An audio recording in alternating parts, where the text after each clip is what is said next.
এটি নিউজ দেখছেন প্রিয় দর্শক, আপনাদের সবাইকে আমন্ত্রণ জানাচ্ছি স্বপ্নধারা নিউজ আওয়ার এক্সট্রায়। সহযোগিতা আলোক হেলথ কেয়ার অ্যান্ড হাসপাতাল। আপনারা জানেন যে নানামুখী আলোচনার মধ্যেই অর্ধযুগের বেশি সময় পর বর্ধিত সভা করল বিএনপি এবং তরুণদের নতুন রাজনৈতিক দল জাতীয় নাগরিক পার্টির আত্মপ্রকাশ হচ্ছে আগামীকাল। সেজন্য আমরা আজকের বিষয় নির্ধারণ করেছি নতুন রাজনীতি পুরনো রাজনীতি। সঞ্চালনায় রয়েছে আমি মুন্নি ইউসুফ, আমার সঙ্গে একজন বিশেষজ্ঞ অতিথি রয়েছেন, একটু পরিচয় করে দিই। রয়েছেন জনাব মাসুদ কামাল, সিনিয়র সাংবাদিক, আপনাকে আমন্ত্রণ জানাচ্ছি। ধন্যবাদ।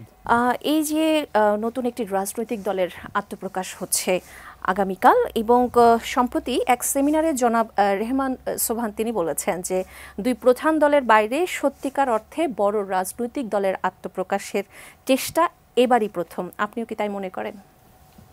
না, আমি তা মনে করি না। আমি একেবারেই মনে করি না। আসলে একটা বড় দল কাকে বলে? যাকে বড় দেখায় সে বড় দল। একটা বেলুন কিন্তু যদি আপনি ফুলিয়ে নেন অনেক বড় দেখাবে, সে কি আসলে বড়? বড় না, বড় দেখায়, অনেক কিছুই বড় দেখায়। আমি এই দলটাকে বড় দল মনে করি না।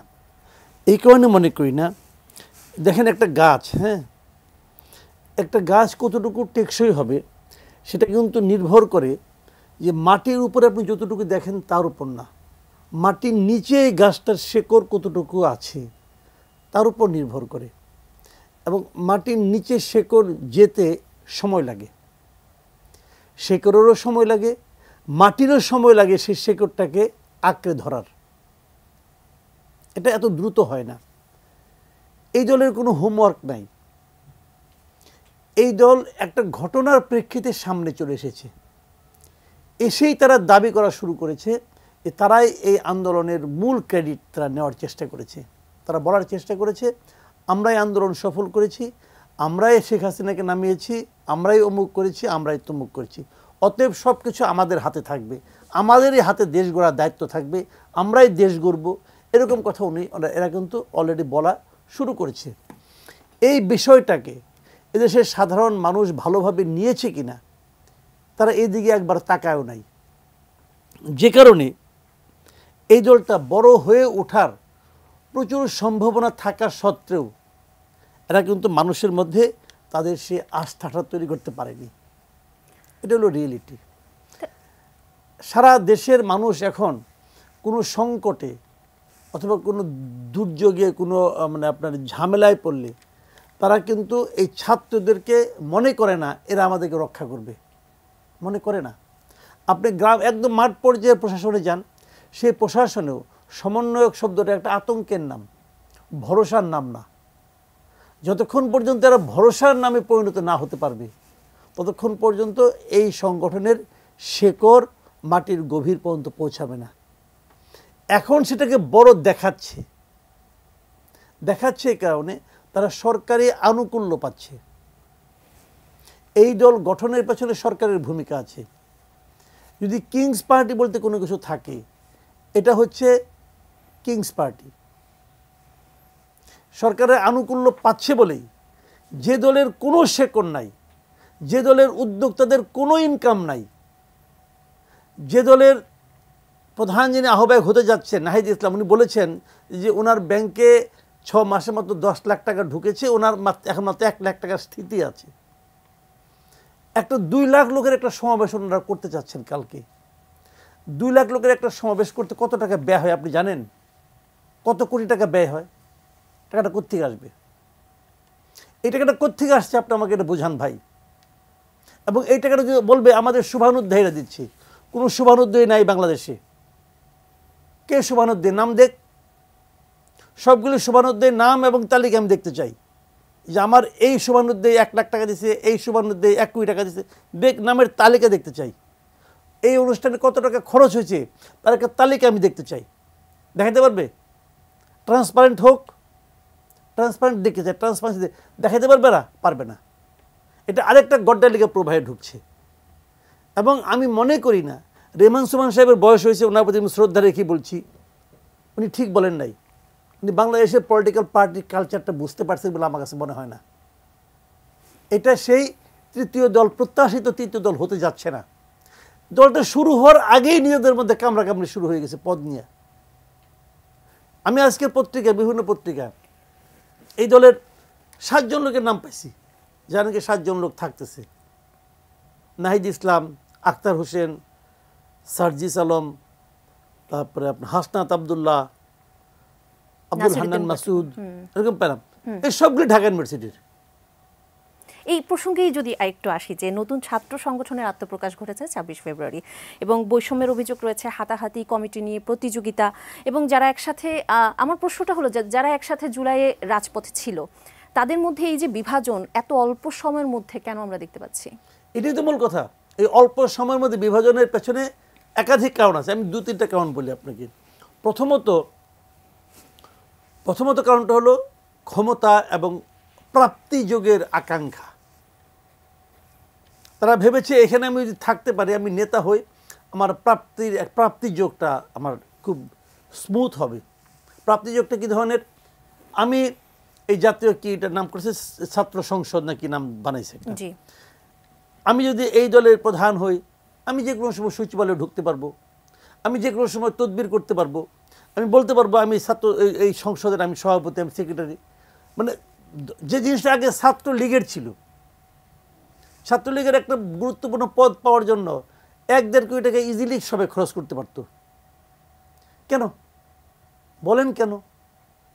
কারণটা হলো যে এই টাকাটা আবার উঠে আসবে 6 মাসের মধ্যেই।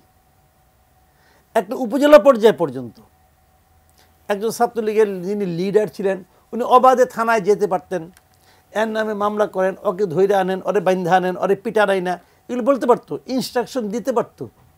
পুলিশ তারা কথা শুনতে বাধ্য হতো। কেন বাধ্য হতো? বাধ্য না হলে ওই পুলিশ কর্মকর্তাকে ওখান থেকে বদলি করা তার জন্য 1-2 মামলা ছিল। লোক এই জন্য ভয় পেত। মানে সরকার এবং প্রশাসন যখন একটা পার্টিকুলার সংগঠনকে সহায়তা করে, তখন সেই সংগঠনটা পাওয়ারফুল হয়ে যায়। ছাত্রলীগ তো একসময় খুব পাওয়ারফুল ছিল, এখন হয় না কেন? সরকারে তারা নাই, এই জন্য নাই। কালকে আওয়ামী লীগ সরকার আসুক, দেখবেন আবার ছাত্রলীগ পাওয়ারফুল হয়ে গেছে। কালকে বিএনপি সরকার আসুক, দেখবেন যে ছাত্র দল তখন পাওয়ারফুল হয়ে গেছে। তাদের কথায় সব চলবে। এটা কতদিন চলবে? যতদিন পর্যন্ত না প্রশাসন বুঝবে যে এদেরকে হেল্প না করলেও আমার কোনো সমস্যা হবে না। যদি প্রশাসন এটা বুঝে, থানার ওসি যদি জানতো যে আমি যদি এই ছাত্র নেতাকে তার কথা অনুযায়ী না চলি, আমি যদি আমার নিয়ম অনুযায়ী চলি, তাহলে আমার ঊর্ধ্বতন কর্তৃপক্ষ অথবা আমার সরকার আমাকে কোনো শাস্তি দেবে না, তাহলে কিন্তু এদের কথা কেউ শুনতো না। কিন্তু এখন তারা সেই ভয়টা পায়। চট করে যদি বলে বসে, এখনকার যে যারা ছাত্র আছে, যে কোনো একদম ওসিকে বলে বসলো, এ তো স্বৈরাচারের দোসর। ও জানে যে এইটুকু বলার কারণে তাকে কি ভোগান্তি ভোগ করতে হবে, সে জানে। সিম্পলি রাজশাহী বিশ্ববিদ্যালয়ের একজন স্টুডেন্ট, সেকেন্ড ইয়ার একটা স্টুডেন্ট, সে একটা স্ট্যাটাস দিয়েছিল যে এই যে এএসপি হচ্ছে না, এএসপির যেদিন পরের দিন তাদের পাসিং আউট, পরের দিন পাসিং আউট ছিল, ওই দিন তারা বেরিয়ে যাবে, ট্রেনিং সব শেষ। ওই একটা ছাত্রের একটা স্ট্যাটাস, ফেসবুক স্ট্যাটাসের কারণে সেটা প্রায় কয়েক মাস পিছিয়ে গেছিল। শুনলাম এর মধ্যে নাকি তারা পাসিং আউট হয়েছে, তাও 6 জনের চাকরি গেছে। 6 জন এএসপি, যারা নাকি 40তম বিসিএসে পুলিশ হয়েছিল, সেরকম 6 জন লোকের চাকরি নাই ওই একটা সেকেন্ড ইয়ারের একটা স্টুডেন্টের স্ট্যাটাসের কারণে। অথচ এই 40তম বিসিএসের অন্য ক্যাডার যারা, তারা কিন্তু সবাই চাকরি করতেছে। পুলিশ এটা যেহেতু অন্য ক্যাডারের চেয়ে 1 বছর বাড়তি ট্রেনিং করতে হয়, এই ট্রেনিংয়ের কারণে একটু সময় পাইছে, এর মধ্যে ওই সেকেন্ড ইয়ারে পুরার স্ট্যাটাসের কারণে 6 জনের চাকরি নাই। আপনি ভাবতে পারেন 6টা ছেলে মেয়ে যাই থাক, ওরা যে কজন আছে, এরা পরিশ্রম তো করেছে, তাদের অপরাধ কি? তাদেরকে মনে করা হচ্ছে তারা একসময় ছাত্রলীগ করতো। ছাত্রলীগ তো অনেকেই করতো। ওই 40তম বিসিএসে অন্য ক্যাডার যারা ছাত্রলীগ করতো, তাদেরকে বাদ দেন না কেন? তারা তো চাকরি করতেছে, বেতন তুলতেছে, তাদেরকে বাদ দিচ্ছেন না কেন? পারছেন না কেন? তো এখানে এসে আপনার যত গুরুত্ব কেন? এইগুলি হয় কি জানেন, এখন তারা পাওয়ারফুল। যদি এই সরকার না থাকে, কালকে ওদের একটা পলিটিক্যাল গভর্নমেন্ট আসে, সেই গভর্নমেন্টকে ওই সেকেন্ড ইয়ারের ছেলে ওই আপনার বৈষম্যবিরোধী ছাত্র আন্দোলনের একজন স্ট্যাটাসে কাজ করবে না। তারা জাজ করে দেখবে আসলে কি, সে কি অযোগ্য কি যোগ্য এটা দেখবে। কিন্তু এখন তা হচ্ছে না, কারণ বললেই হয়ে যায়। এখন তারা রাষ্ট্রপতিরও দাবি করে, বললেই হয়ে যায়। ওইখান থেকে বিদেশ থেকে এক লোক বসে বলে এটা ভাঙো ওটা করো, পাবলিক করে বললেই হয়ে যায়। তো সরকার যখন দুর্বল হয়, সরকারের যখন নৈতিকতা যখন দুর্বল থাকে, তখন এগুলি ঘটতে থাকে। আমি যদি বলি যে 5 তারিখের আগে যে নাহিদ ইসলাম, তাকে আসলে তার কথায় কিন্তু সবাই নেমেছিল। এই যে তিনি সরকারে ছিলেন এতগুলো মাস, এখন কার নাহিদ ইসলাম তিনি একটি দলের আহ্বায়ক হচ্ছেন, প্রধান হচ্ছেন, তার সেই সংখ্যাগরিষ্ঠতা বা জনপ্রিয়তা রয়েছে কিনা এখনো, আপনি কি মনে করেন? এটা বলা না বড় কঠিন, কারণ আমি বললাম জনপ্রিয়তা নাই, আমি কি করে প্রমাণ করব? আমি বললাম জনপ্রিয়তা আছে, সেটাই আমি কি করে প্রমাণ করব? এটা তো বলা বড় কঠিন। তবে একটা জিনিস হলো কি, উনি কালকে একটা ভালো কাজ করেছেন। উনি দেখলাম যে হিসাব দিয়েছেন যে ওনার কী পরিমাণ সম্পদ আছে কি নাই, এই হিসাবটা দিয়েছেন। তো এটা আমার কাছে পছন্দ হয়েছে। আমি এই হিসাবটাকে লাইক করেছি যে ওনার হিসাব দেওয়ার একটা সৎসাহস আছে। তো সেই বিবেচনায় আমি মনে করি হিসাবটা দেওয়াতে আমার মতো অনেকেরই পছন্দ হয়েছে, তাই না? কিন্তু আমি তো দাবি করব যে উনি যেন আরও কিছু দেন। আরও কিছু কি দেন? উনি 6 মাসটাকে দায়িত্বে ছিলেন। এই 6 মাসে ওই মন্ত্রণালয়ে উনি কি কি কাজ করেছেন তার একটা ফিস্তার উনি দেন, এটা আমি আশা করব। কারণ হলো আমি মনে করি উনি খুব ব্যর্থ একজন উপদেষ্টাদের মধ্যে একজন। তথ্য মন্ত্রণালয়ে উনি অনেক অপকর্ম করেছেন। অপকর্ম শিরোনাম হলো কোনটা, মানে সবচেয়ে মানে শিরোমণি কোনটা, সেটা হলো উনি একসঙ্গে সমস্ত সাংবাদিকদের দেশের সমস্ত অ্যাক্রেডিটেশন কার্ড বাতিল করে দিয়েছেন। ভাই, আমার এতদিনের সাংবাদিকতার ইতিহাসে আমি কখনো শুনিনি যে সকল সাংবাদিকের অ্যাক্রেডিটেশন কার্ড একটা গভর্নমেন্ট বাতিল করতে পারে, একটা মন্ত্রণালয় বাতিল করতে পারে। উনি করেছেন। উনি করে ওনার বাহাদুরিটা দেখিয়েছেন। কিন্তু এতে দেশ জাতি কিংবা গণমাধ্যমের যে স্বাধীনতা, তার কি লাভ হয়েছে এটা আমি এখন পর্যন্ত বুঝতে পারিনি। ওনার কাছে আমি দাবি করব যে উনি যেন এটা বলেন যে এটা করাতে দেশের কি লাভ হয়েছে, জাতির কি লাভ হয়েছে, অথবা মিডিয়ার কি লাভ হয়েছে। যদি উনি বলতে না পারেন তাহলে তো ওনার ব্যর্থতা। এই বিষয়ে আলাপ করব। একজন দর্শক আছেন ফোনে। জি দর্শক, আপনার নাম বলে প্রশ্নটি রাখুন। আসসালামু আলাইকুম। ওয়ালাইকুম আসসালাম। জি, আমি মিরপুর থেকে বাহদ্দিন বলছিলাম। জি বলুন। আমাদের আজকের ছাত্রদের যে রাজনৈতিক দল এবং সার্জিস আলমদের যে আচার আচরণ, এটা কি নতুন করে আমরা আওয়ামী লীগের আবার কপি আনতেছি কিনা? জি ধন্যবাদ আপনাকে। প্রশ্নের উত্তর দেবেন? হ্যাঁ, না দেখেন, যিনি প্রশ্নটা করেছেন, আমরা আওয়ামী লীগের আবার কপিকে আমদানি করছি কিনা, অথবা তাদেরকে পাচ্ছি কিনা উপহার হিসাবে, এই যে কথাটা উনি বলেছেন, উনি কেন বললেন? আপনি ওনার সাইকোলজিটা রিড করার চেষ্টা করেন। তো ওনার সঙ্গে তো সার্জিস আলমের কোনো ব্যক্তিগত সত্যতা নাই। সার্জিস আলম কি ওনার পাকা ধানে যে মই দিয়ে আসছেন তা তো করেন নাই। তাহলে ওনার এটা কেন মনে হলো? এই মনে হওয়াটা গুরুত্বপূর্ণ। একজন সাধারণ মানুষের কাছে মনে হচ্ছে যে এদের আচার আচরণ আমাদের কাছে ভালো ঠেকছে না। যেমন ভালো ঠেকতো না আগে ছাত্রলীগের আচরণ, আগে আওয়ামী লীগের লিডারদের আচরণ। উনি কিন্তু ওই তুলনাটা করলেন। উনি যদি, আপনি যদি বলবেন না উনি আওয়ামী লীগের লোক, তো উনি আওয়ামী লীগের লোক হলে তো আওয়ামী লীগের ওই নেতাদের সঙ্গে তুলনা করতেন না। কারণ ওনার কাছে তো আওয়ামী লীগের নেতারা ভালো, যদি আওয়ামী লীগের লোক হইতো। তো উনি তো আওয়ামী লীগের লোক না ভাই, যতটুকু আমি বুঝতে পারলাম। তাহলে উনি কেন এটাকে সেই সমালোচনা করছেন? মানে মানুষের মনে এখন এই প্রশ্নটা কিন্তু আসছে যে আমরা তো একটা স্বৈরাচারী সরকারকে পতন ঘটিয়েছি। পতন ঘটানোর পর তারপর মানুষ বলছে অবাক কণ্ঠে, আমরা কাকে আনলাম? আমরা কাকে আনলাম? যারা এলো তারা কি নতুন কিছু এলো? সার্জিস আলম তো দীর্ঘদিন ছাত্রলীগের রাজনীতি করছেন রে ভাই। ওনার তো ভিডিও টিডিও দেখি যে ওনার মুজিব কেমন, মুজিবের ব্যাপারে ওনার কি বন্দনা, সেটা তো আমরা ভিডিওতে দেখি অনলাইনে। তো উনি তো ছাত্রলীগের রাজনীতিতে উনি তো মানে মুগ্ধ ছিলেন। তারপর সুযোগ বুঝা, পরিস্থিতি বুঝা সে এখন এখানে আসছেন। তো ওই অতদিনের যে প্র্যাকটিসটা, সেটা কি এত দ্রুত শেষ হয়ে যাবে? নাও হইতে পারে। হয়তো উনি যে বলতেছেন উনি হয়তো ওই জিনিসটাই দেখছেন ওর মধ্যে। আমি জানি না উনি কী আচরণ, কোন আচরণ দেখে বলছেন, কিন্তু আছে তো এদের মধ্যে সেই ঔদ্ধত্য তো আছে। আমি তো দেখি না এরকম তাদের মধ্যে এমন কিছু যে আমাদের তাকে ভালোবাসতে হবে, এদেরকে ভালোবাসতে মন চায়, চায় না তো। তাহলে কি করতে হবে যে তাদেরকে আমরা ভালোবাসবো, বা এটা এই তারা নতুন বুঝবে তাদের কি রাজনৈতিক করতে দলের হবে। চ্যালেঞ্জ কি থাকতে পারে? চ্যালেঞ্জ এদেশের মানুষের চাহিদাটাকে বুঝতে হবে, এদেশের মানুষ কি চায় সেটা বুঝতে হবে। শুনেন, মানুষ ঔদ্ধত্য পছন্দ করে না, এগুলো প্রথম কথা।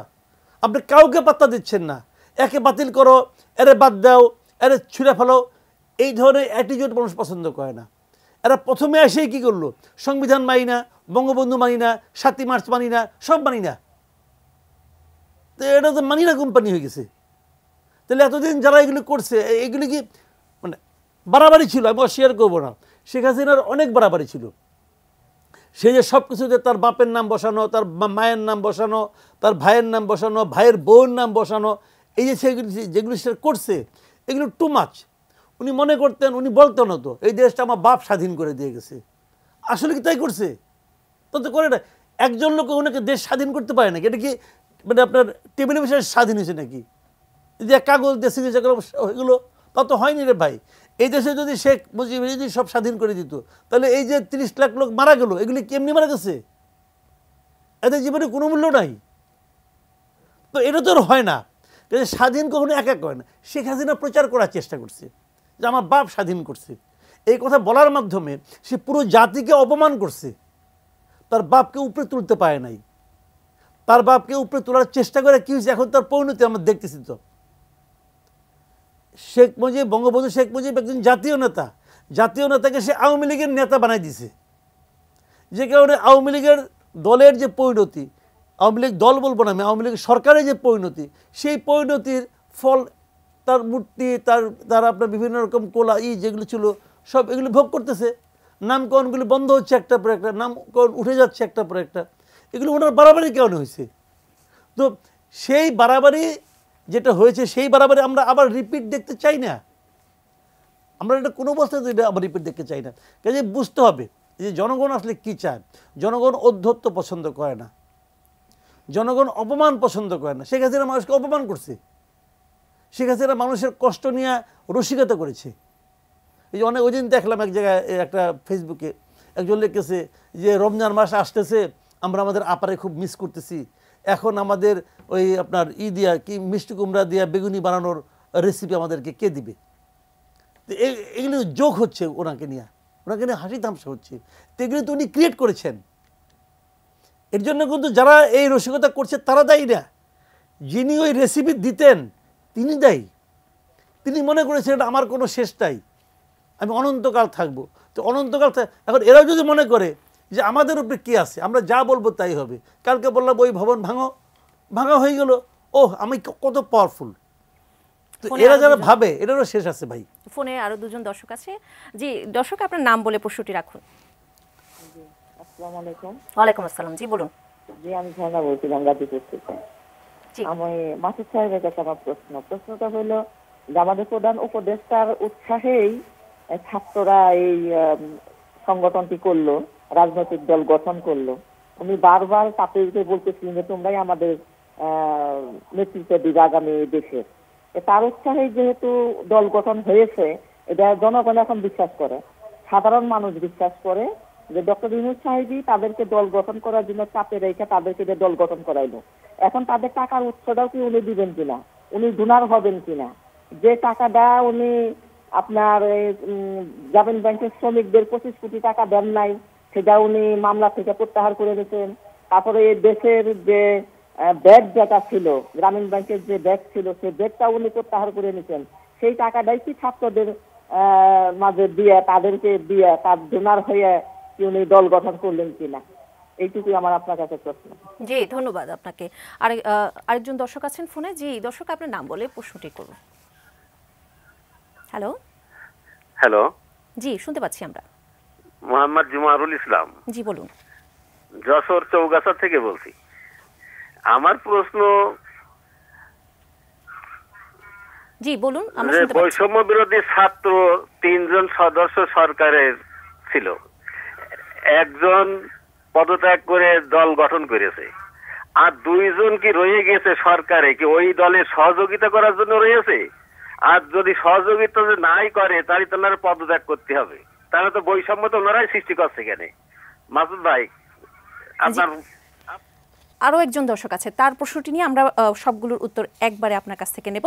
জি দর্শক, আপনার নাম বলে আপনার প্রশ্নটি রাখুন। হ্যালো। হ্যালো, আমার নাম মোহাম্মদ লাভলু মিয়া, আমি মানিকগঞ্জ জেলা থেকে ফোন দিছি। জি বলুন। আমার প্রশ্ন হলো, এই যে জুলাই গণহত্যায় যে ছাত্র গার্জেনরা যে আহত হলো, শুনতে পাচ্ছি, বলুন। এদেরকে কেন হাসপাতাল থেকে রাস্তায় বেরিয়ে আসতে হলো সহায়তার জন্য? জি আমরা বুঝতে পেরেছি, ধন্যবাদ আপনাকে। জি জনাব মাসুদ কামাল, 3টি প্রশ্নের উত্তরই যদি আপনার কাছ থেকে একে একে নেই। একটি হলো, আমি কি মনে করিয়ে দেবো আবার যে ডক্টর, না আমার কাছে লেখা আছে। জি প্রথম যে প্রশ্নটা ছিল যে প্রধান উপদেষ্টাকে এখানে অর্থনৈতিকভাবে কোনো রকম হেল্প করছেন কিনা, এবং ওনার যে টাকাগুলি ওনাকে দিতে হয় নাই, যে আগে কোর্টে রায় দিয়েছিল দেওয়া লাগবে, কিন্তু পরে আবার কোর্ট দিতে হলো না, সেই টাকা দিলেই তো অনেক টাকা হয়ে যায়, এই ধরনের একটা কথা উনি বলেছেন। তো আসলে প্রধান উপদেষ্টা, উনি প্রধান উপদেষ্টা মানে উনি তো ভার্চুয়ালি প্রধানমন্ত্রী, তো সেখানে কিন্তু ওই টাকাটাই তাকে দিতে হবে, নট নেসেসারি। উনি চাইলে অনেক কিছুই দিতে পারেন। আপনি যদি জানেন যে আগে দেখবেন, আপনার আগেকার আমরা দেখতাম শেখ হাসিনা যখন ক্ষমতায় ছিল, শেখ হাসিনার সঙ্গে কার কার ছবি আছে, এই ছবি যদি আপনি দেখান, যে আমার সঙ্গে আপনার ফেসবুকে মোবাইলে আপনার উপরে যদি শেখ হাসিনার সঙ্গে আপনার সঙ্গে একটা ছবি আছে, ঘনিষ্ঠ ছবি, এই ছবি নিয়ে আপনি ডিসির সামনে যাবে, দেখলে ছবিটা একবার ওপেন করেন, ডিসি এই ছবি দেখলে পরে আপনি যা চান সব করে দেবে। ছিল না এই জিনিসটা? অনেকে আমি একসময় দীর্ঘদিন টেলিভিশনে চাকরি করতাম, ওখানে দেখতাম রিপোর্টাররা একে রিপোর্ট চালাচ্ছে, মাঝখানে হঠাৎ করে একটা ছবি আসলো যে ছবিটার কোনো প্রয়োজন নাই, ওই রিপোর্টের সঙ্গে প্রয়োজন। আমি বলতাম ভাই তোমরা এই ছবিটা কেন দিলে? আমি এবার যাই মানে যে আপনার মানে এডিটিং রুমে যে ছবিটা বলতে ওই ছবিটা কী কেন দিয়েছ? তখন রিপোর্টার বলতে ভাই এটা হলো অমুক লিডার, সে চাইছে যে ওই তার জন্য একটু দেখায় একটা সিন, তাহলে হাসিনার সঙ্গে সে আশেপাশে আছে, এইটাকে সে কেটে নিয়ে তার বাসার ড্রয়িং রুমে রাখবে, এবং ওইটা দেখেই তার এখানে যত লোক আসবে সবাই ভাববে এটা সে খুব পাওয়ারফুল। কাজেই হাসিনার কিন্তু ওই ভদ্রলোককে 5 টাকা 10 টাকা দিতে হয় নাই, ওই ছবিটাই তার জন্য কোটি কোটি টাকা আসার ব্যবস্থা করে দিছে। তো এরা এই দলটা, এরা বেসিক্যালি ভার্চুয়ালি কিংস পার্টি। এরা, আমি তো অন্যভাবে বলি, এটা ডক্টর ইউনূসের দল, এটা ডক্টর ইউনূসের দল। ডক্টর ইউনূস তো নিজেই বলেছেন একটা ইন্টারভিউয়ে, উনি স্টুডেন্টদেরকে দল করতে বলেছেন। এই ছাত্ররা দল করতে চায় নাই, উনি বলেছেন তোমরা দল করো, বলেছেন না? বলেছেন তো, উনি ফিনান্সিয়াল টাইমসের সঙ্গে পডকাস্টে বলেছেন। আমি তাদেরকে বললাম তোমার দল করো, ওরা বললো যে আমাদের তো কেউ চেনে না। আমি বললাম যে না, তোমাদেরকে দেশের সমস্ত লোক চেনে। উনি ভার্চুয়ালি দল করতে বলেছেন, এবং সেই দলের দায়িত্ব নেওয়ার জন্য উনি উনার ক্যাবিনেট থেকে একজনকে পাঠিয়েছেন যে তুমি যাও বাবা, তুমি যে এই দলটাকে হ্যান্ডেল করো। তাহলে সবাই জানে এটা উনার দল, উনাকে তো পকেট থেকে টাকা বের করে দিতে হয় না, দেওয়ার মতো লোকের অভাব নেই এই দেশে। যারা নাকি ওনার নেক নজরে পড়তে চায় তারা দিয়েছে, অনেক ব্যবসায়ী প্রতিষ্ঠান আছে তারা দিচ্ছে। এই সরকার আসার পর দেখলাম যে 10টা ব্যবসায়িক প্রতিষ্ঠানের নাম নেওয়া হয়েছে যে এরা নাকি দুর্নীতি করছে, বিদেশে টাকা পাচার করছে। তার মধ্যে মানে এক সালমান রহমান ছাড়া আর কেউ গ্রেপ্তার হয়েছে? হয় নাই তো। কী কারণে? মানে কেউ কেউ বিদেশে পালাই গেছে, কেউ কেউ দেশেই আছে, কোনো সমস্যা হচ্ছে না তাদের, বড় অঙ্কের চাঁদা নিয়ে মধ্যে পাঠাই দিচ্ছে জায়গা মতো, হয়ে যাচ্ছে কাজ, হয়ে যাচ্ছে কাজ। 2 লাখ লোকের একটা সমাবেশ করবে রে ভাই, এটা মামার বাড়ির আবদার না যে মামার বাড়িতে 10 জন বন্ধু নিয়ে গেলাম, মামা একটা খাসি জব করে আমাদের খাওয়াই দিল, মামা খুব আদর করে, বা এটা ওই জিনিস না। টাকাটা কোত্থেকে আসে? টাকা কি ভূতে জোগায়? টাকা ভূতে জোগায় না, টাকা আসমানি উপায়ে আসে না ভাই। আসমানি উপায়ে টাকা আসলে আমাদের নবীজি খেজুর খেয়ে রোজা রাখতো না, আল্লাহ তাআলা কিছু টাকা পাঠাই দিত। তার তো আমাদের নবী তো আল্লাহর বন্ধু ছিলেন, তাহলে কষ্ট দিল কেন? আসমানি উপায়ে ওহি আসে, টাকা আসে না। যদি টাকাটা কোন দিক দিয়ে আসছে এটা ভাবেন, হিসাব সিম্পল। তারা বলুক কোথেকে টাকা আসছে, কার কার কাছ থেকে টাকা আসছে বলুক। রূপায়ণ টাওয়ারে বিশাল অফিস বানাইছে, আমি বহুবার প্রশ্ন করছি, তার বলুক কোথেকে টাকা এই অফিসে ভাড়া দেয়। আমাদের আগের যোগাযোগ মন্ত্রী ছিল ওবায়দুল কাদের সাহেব, উনি রোলেক্স ঘড়ি আরও দামি দামি ঘড়ি পড়তেন, ফিলিপ্পা থেকে ঘড়ি পড়তেন উনি, একটা ঘড়ির দাম 32 লাখ 33 লাখ টাকা। উনি বলতেন ওনার বন্ধুরা নাকি ওনাকে গিফট করছে তো। আপনারা কেউ গিফট করে এরকম? আমার করে? আমাদের তো করে না। আজকে মন্ত্রী হলে কালকে সবাই করবে, কারণ তার কাছে কিছু পাওয়ার সম্ভাবনা আছে।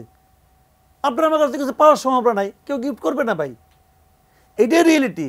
তো ওনাদেরকে গিফট করে কেন? কিছু পাওয়ার সম্ভাবনা তৈরি হয়েছে এবং ওনারা এখনও কিছু পাইয়ে দিতে পারে। ওনার বাসায় পুলিশ যাওয়া ফিরাতে পারে না? পারে তো। অনেক ব্যবসায়ী অফিসে, বড় বড় ব্যবসায়ী অফিসে আমাদের এই সমন্বয়কদের যাতায়াত আছে, শুনেছি এগুলি কথাবার্তা। কাজে এগুলি কিন্তু ভাই নানাভাবে ঘটে। কাজে সেখানে টাকা দেওয়া লাগে না, টাকা অটোমেটিক এসে যায়। আরেকজন প্রশ্ন করেছেন যে বৈষম্য বিরোধী 2 জন এখন রয়ে গেছে ক্যাবিনেটে, তারা কি সহায়তা করার জন্য রয়ে গেছে? উনি একদম ঠিক পয়েন্টে ধরেছেন, আমিও ওনার সঙ্গে একমত। আমি এভাবেই মনে করি। 2 জনের একজন আছে কোথায়? এলজিআইডি মিনিস্ট্রির, মানে মিনিস্ট্রির আসলে সবচেয়ে গুরুত্বপূর্ণ মিনিস্ট্রি এলজিআইডি মিনিস্ট্রি, কারণ স্থানীয় সরকারটা সে নিয়ন্ত্রণ করে, যাকে ইচ্ছা তাকে প্রশাসক বানায়। যেমন ধরেন আমি একটা উদাহরণ দিয়ে বলি আপনাকে, ঢাকা নর্থ, ঢাকা উত্তর সিটি কর্পোরেশনের যাকে প্রশাসক বানানো হয়েছে, ওনার কি যোগ্যতা? উনি কোনোদিন স্থানীয় প্রশাসনের কোনো প্রশাসকের দায়িত্ব পালন করছেন? উনি জীবনে কোনোদিন একটা ইউপি চেয়ারম্যানও হয়েছেন? ওনার একটা এনজিও আছে, সেই এনজিওর এক কর্ম, তাও অত বড় কোনো এনজিও না, দেশ জুড়ে বড় কোনো, উনি কি বিশাল কোনো সংগঠক? তাও তো না, বরং উনি একদম বিতর্কিত এনজিও করবি, তাকে নিয়ে ঢাকা উত্তরের প্রশাসক বানাই দিল। কেন? আমার পছন্দ, আমি বানাই দিলাম। উপদেশটা কি বলে? তারা ইচ্ছা করলে পারে। কোথায় পাইছেন আপনি ইচ্ছা করলে পারেন? যে কোথায়, কোন কাগজে লেখ? তার পাশের থেকে বসে দেখলাম ইন্টারভিউ, এক প্রেস কনফারেন্সে তার পাশে বসে সচিব বলতেছে আমরা ইচ্ছা করলে পারি। আপনারা ইচ্ছা করলে কিচ্ছু পারেন না। আপনারা যারা বসাইছেন জনগণের টাকা 9-6 করার কোনো অধিকার আপনাকে দেওয়া হয় নাই। মাথায় রাখতে হবে এই দিন না, আরও দিন আছে। এই জিনিসটা শেখ হাসিনা মাথায় রাখে নাই, এই জন্য যখন আরও দিন আসছে তাকে পলাইতে হয়েছে। আরও দিন আছে, আপনাকে প্রত্যেকটা কর্মের হিসাব আপনাকে দিতে হবে। আপনি ইচ্ছা করলে একজনকে মানে যা ঘরে থেকে এটা কি ওই যে বাগদাদের শুনতাম কাহিনী ছিল যে আহতদেরকে রাস্তায় কেন নামতে হয়েছে, এটা তো বেসিক কোশ্চেন। আন্দোলনে তাদের চেয়ে অবদান কাদের বেশি? একমাত্র যারা মারা গেছে তাদের বেশি, যারা মারা গেছে তাদের অবদান এই আন্দোলনে বেশি, মানে একমাত্র আহতদের চেয়ে। আর তারপরে আহতরা, তো আহতরা এখনো চিকিৎসা হচ্ছে না কেন? অথবা যে চিকিৎসা হচ্ছে তাতে তারা হ্যাপি হচ্ছে না কেন? আপনি বলবেন চিকিৎসা আমি দিয়ে দিচ্ছি, কিন্তু তারাও তো হ্যাপি হচ্ছে না। কেন হচ্ছে না? এই দায়িত্ব আপনাদের নিতে হবে না? তার দায়িত্ব কি যারা উপদেষ্টা হয়েছেন তাদের চেয়ে কম? কই উপদেষ্টাদের তো কারো শরীরে কোনো গুলি লাগছে বলে শুনি নাই, কেউ তো আহত হন নাই। তো এরা তো আহত হয়েছে ভাই, একজন লোক চোখ দিয়ে দিয়েছে, তার চেয়ে বেশি স্যাক্রিফাইস তাকে কি প্রমাণ করতে হবে? পারেন না এখন? এটা কি লাখ লাখ লোক নাকি এখানে? যে এই অল্প কয়জন লোকের আপনি ট্রিটমেন্ট করতে পারেন নাই কেন? তাহলে পুরো জাতির ট্রিটমেন্ট আপনি কেমন করে করবেন? আপনারা তো পুরো জাতির চিকিৎসার দায়িত্ব নিছেন, এখন আপনি বলবেন তাদেরকে হ্যাপি করা যাচ্ছে না। কেন যাচ্ছে না হ্যাপি করা? কেন পারছেন না হ্যাপি করতে আপনারা? আমি মনে করি এটা সরকারের একটা টোটাল ব্যর্থতা। এই সরকার পারে নাই, এবং এই যে আহতদের চিকিৎসা করতে না পারা, এটাই আমি মনে করি যে এই যে আন্দোলন, এই আন্দোলনের চেতনা বহির্ভূত একটা কাজ। এখন যদি আবার সেই রাজনৈতিক দল নিয়ে যদি আসি, যে সামনের যদি ধরি যে ডিসেম্বরের নির্বাচন এবং 28 ফেব্রুয়ারি একটি রাজনৈতিক দলের আত্মপ্রকাশ, হাতে 10 মাসের মতো সময়, হয়তো বা আরও একটু কম সময় তারা পাচ্ছে। এত কম সময়ের মধ্যে তারা কতটুকু গোছাতে পারবে বলে মনে করেন, বা নির্বাচনের জন্য কতটুকু প্রস্তুত হতে পারবে? শুনেন, গোছাতে পারবে না মানে কি? মনে করেন প্রার্থী দেওয়া, সব আসনে প্রার্থী দেওয়া, এটা খুব একটা অসম্ভব ব্যাপার না। কারণ প্রত্যেকটা উপজেলায় ধরেন আপনার প্রত্যেকটা নির্বাচনী কেন্দ্রে, নির্বাচনী আসনে ওখানে প্রচুর লোক আছে। এরকম দুধের মাছির অভাব বাংলাদেশে কখনো হয় না। দেখেন আপনি 7ই জানুয়ারি ইলেকশনের কথা আপনি ধরেন, ওখানে তৃণমূল বিএনপি একটা প্রার্থী একটা দল ছিল, বিএনএম একটা দল ছিল, তারা তো অনেক প্রার্থী দিছিল। তারা সারা দেশে অনেক প্রার্থী দিছে না, অনেক প্রার্থী দিছে। পাশ করছে কয়জন? জামানত বাঁচছে কয়জন? জামানত বাঁচাতে পারছে কয়জন? একজনও পায় নাই। কিন্তু প্রার্থী দেওয়া দিতে পারা এবং নির্বাচনে, শুনেন, আপনি যত কিছুই টাকা পয়সা খরচ করেন না কেন, কোশ্চেনটা হলো যে নির্বাচনে পাবলিকের কাছ থেকে আপনাকে ভোটটা আনতে হবে। যদি নির্বাচনে আপনি কোনো ধরনের ইঞ্জিনিয়ারিং না করেন, যদি নির্বাচনটা অবাধ এবং সুষ্ঠু হয়, যদি জনগণ তার স্বাধীনভাবে ভোটাধিকার প্রয়োগ করতে পারে, যদি এই প্রয়োগকৃত ভোটগুলোকে সঠিকভাবে গোনা হয়, বিচারে আনা হয়, ফলাফল প্রকার যদি অবাধ হয়, সুষ্ঠু হয়, তাহলে দেখবেন এদের স্ট্রেংথ কি। আমি এদের স্ট্রেংথ নিয়ে খুব একটা আশাবাদী না, খুব একটা আশাবাদী না। আমার মনে হয় এদের পরিণতি ওই তৃণমূল বিএনপি, বিএনএম এদের মতোই হবে। আমার মনে হয় না তারা খুব বেশি 2-1টা আসন পাবে কিনা, আমার সন্দেহ। এবার যদি একটু বিএনপির বর্ধিত সভার একটু প্রশ্ন যদি রাখি, যে একদম অর্ধযুগেরও বেশি সময় পর কিন্তু বর্ধিত সভা করলো বিএনপি, এবং বেগম খালেদা জিয়া অনেকটা ফুরফুরে কিন্তু ভার্চুয়ালি তিনি যুক্ত হয়েছেন এবং ঐক্যের ডাক দিয়েছেন। মোটামুটি সবাই কিন্তু ঐক্যের কথা বলছে। এই ঐক্যটা কি আসলে সম্ভব হবে কিনা, বা আজকের বর্ধিত সভা কেমন, যতটুকু খবর আমরা জানতে পেরেছি ততটুকুতে আপনার কেমন মনে হচ্ছে, কতটুকু উজ্জীবিত করবে? না, বর্ধিত সভা তো ভালো, এটা তো অনেকদিন পরে হলো বিএনপির কোনো রাজনৈতিক মানে এটা কি বলবো, রাজনৈতিক বর্ধিত সভা, এটা তো খুবই ভালো। সমস্ত দলের নেতাকর্মীরা এখানে একত্রিত হয়েছেন এবং তারা এটার প্রতি নজর রাখছেন। ভার্চুয়ালি সভাপতি এবং ভারপ্রাপ্ত চেয়ারম্যান দুজনই, চেয়ারম্যান এবং ভারপ্রাপ্ত চেয়ারম্যান দুজনই এখানে উপস্থিত ছিলেন। খালেদা জিয়া অনেকদিন পরে একটা পলিটিক্যাল বক্তব্য দিলেন। এই সবগুলোতে ইতিবাচক, এবং এগুলো দলের যে মনোবল, সেই মনোবলকে চাঙ্গা করবে, কোনো সন্দেহ নাই। এবং তাদের যে জাতীয় ঐক্যের ডাক দেওয়াটা, এই ঐক্যের ডাক দেওয়া সত্ত্বেও তাদের আর কিছু করার না, তার জাতীয় ঐক্যের কথা শুরু থেকেই বলতেছে। এগুলো তো সবই পজিটিভ ব্যাপার আমি মনে করি। এবং আমি মনে করি যে এই ধরনের রাজনৈতিক কর্মকাণ্ড যত বেশি চলবে, তত আমাদের দেশের পলিটিক্যাল এনভায়রনমেন্ট ভালো হবে, মানুষ সচেতন হবে, মানুষ বুঝবে কি করা যায়। কিন্তু আমি মনে করি পাশাপাশি এটাও মনে করি যে জাতীয় ঐক্যের এই ধরনের ডাকেই কিন্তু ঐক্য হয়ে যাবে তা কিন্তু নয়। যেমন এই সরকার মানে আগের সরকার পতনের পর, আওয়ামী লীগ সরকার পতনের পর আমরা তো জানি যে সারা দেশের প্রত্যন্ত অঞ্চলে মাঠ পর্যায়ে যতগুলো জায়গায় আওয়ামী লীগের চাঁদাবাজি চলতো, যে পকেটে, সব চাঁদাবাজি আগের মতোই আছে, খালি ব্যক্তিটা চেঞ্জ হয়ে গেছে। সব চাঁদাবাজি আগের মতোই আছে, কেবল ব্যক্তিটা চেঞ্জ হয়েছে। এবং চাঁদাবাজি কোথাও কোথাও রেট বেড়েছে। কে করছে চাঁদাবাজিগুলি এখন? চেঞ্জ হওয়া ব্যক্তিগুলি কে? বিএনপির লোকজন। আপনি যদি রেশিও করেন 90-10%, 90% বিএনপির লোক, 10% হয়তো জামাত অথবা অন্য কেউ। তো এখন বিএনপি ঐক্যের ডাক দিচ্ছে, তো ওইখানে যে চাঁদাবাজি করে আর যে চাঁদা দেয় তাদের মধ্যে ঐক্য আছে? যে লোক চাঁদা দিতে বাধ্য হচ্ছে আর যে লোক তাদের কাছে চাঁদা নিচ্ছে, বিএনপির যে নেতাটা, এই দুজনের মধ্যে ঐক্য আছে কিনা সেটা বলেন। ঐক্যটা আপনি কার মধ্যে করবেন?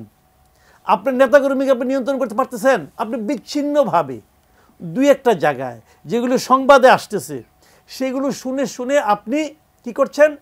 বহিষ্কার করছেন। আপনার কাছ থেকে আমি এটা আশা করি নাই।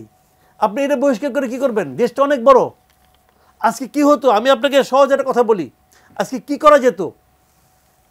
আজকে যদি সারা দেশে বিএনপি একটা আহ্বান জানাইতো যে সারা দেশে যেখানে যেখানে যে যত চাঁদাবাজি করছে সমস্ত তথ্য তারা একটা ইমেল অ্যাড্রেস দিয়ে দিত, এই তথ্যগুলো আপনারা ইমেলে আমাদের কাছে পাঠান, আমরা সর্বদা অ্যাকশন নিব। এটা করুক বিএনপি। দেখেন কি পরিমাণ মেইল আসে, এখানে সব তথ্য আসবে। আজকের আধুনিক যুগ। ভারপ্রাপ্ত চেয়ারম্যান ইংল্যান্ডে বসে বসে ভার্চুয়ালি মিটিং করে, সে ভার্চুয়ালি এটা আহ্বান করতে পারতো না? করে না কেন? করে না এই কারণে তারাও জানে লোম বাঁচতে গেলে কম্বল উজাড় হয়ে যাবে। দলের বর্ধিত সভায় যুক্ত হয়ে বিএনপির ভারপ্রাপ্ত চেয়ারম্যান তারেক রহমান বলেছেন, সুষ্ঠু নির্বাচন অনুষ্ঠানের জন্য নিরপেক্ষতাই হচ্ছে অন্তর্বর্তী সরকারের সবচেয়ে বড় পুঁজি। কিন্তু সরকারের নিরপেক্ষতা নিয়ে ইতিমধ্যেই জনমনে সন্দেহ, সংশয়ের সৃষ্টি হয়েছে। আসলে সেই সন্দেহের কারণ আপনি দেখছেন কিনা? হ্যাঁ, আমি তো এটা নিয়ে আপনার সঙ্গে একটু আগেও আলাপটা করলাম যে এটা আসলে ডক্টর ইউনূসের সরকার হচ্ছে। ডক্টর ইউনূসের কিন্তু দল করা অনেক দিনের খায়েশ, উনি আগেও একবার ট্রাই করেছিলেন, হয় নাই, এবার একটা সুযোগ পাইছে, কেন করবে না? উনি সেই খায়েশ পূরণ করেছেন। উনি যদি এটা করেন, করতে পারেন, কোনো সমস্যা নাই। সেক্ষেত্রে এই সরকারের তত্ত্বাবধানে নির্বাচন হওয়ার তো কোনো বৈধতা থাকে না। আমরা তো সবসময় একটা নির্দলীয় নিরপেক্ষ একটা সরকারের অধীনে নিয়ে নির্বাচন চাই। এই দলটা তো নিরপেক্ষ সরকার নয়, কারণ এই সরকারের একজন উপদেষ্টা হচ্ছে এই দলের প্রধান, এবং এই দলের যে ক্যারেক্টার, এই দলের যে লোকজন, এদেরই মধ্যে দুইজন আবার সরকারের পার্ট হয়ে বসে আছে। নির্বাচনের আগের দিন পর্যন্ত এই দুজনের ভূমিকা কী থাকবে? আপনি বলেন মাহফুজ আলম অথবা সজীব ভুঁইয়া যিনি আছেন, আসিফ মাহমুদ, তারা কি চাইবে বিএনপি ইলেকশনে জিতুক?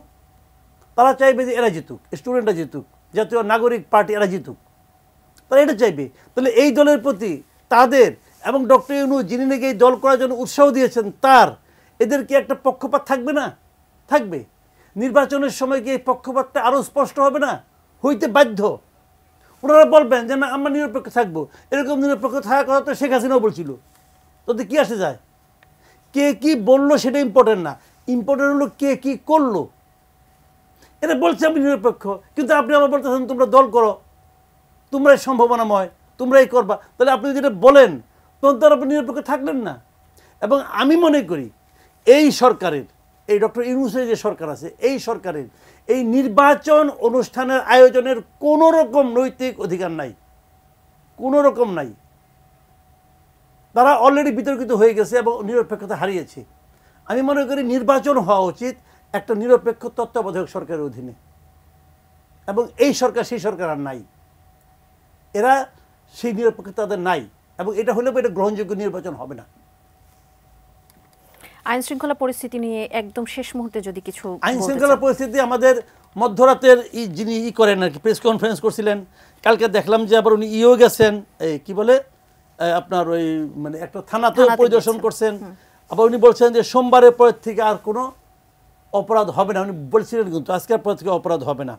তো আমি আজকে দেখলাম, একটু আগেই তো দেখলাম আমি একটা জায়গায়, সেটা হলো যে আপনার এই চট্টগ্রামে এক এনজিও কর্মী, সে ওই যে আপনার মানে টাকা উঠে নিয়ে আসতেছিল, তার গুলি করে এবং ছুরিকাঘাত করে 2 লাখ টাকা নিয়ে গেছে আজকে, দেখলাম মানে প্রথম আলোতে। তো সেই নিউজটা কি প্রমাণ করে? সেই নিউজটা তো প্রমাণ করে যে আসলে আর আইন শৃঙ্খলা পরিস্থিতি ওনার নিয়ন্ত্রণেই নাই।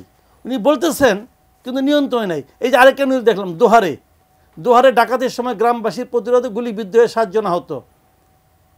আসলে এইসব খবরে আমরা এই খবরগুলো তো আছে। এই যে একটু আগে দেখলাম চলন্ত বাসে নারী আইনজীবীর গলার চেইন ছিনতাই, জি, এই এখন থেকে মাত্র 19 ঘন্টা আগে। কিচ্ছু না ভাই, এরা পারতেছে না।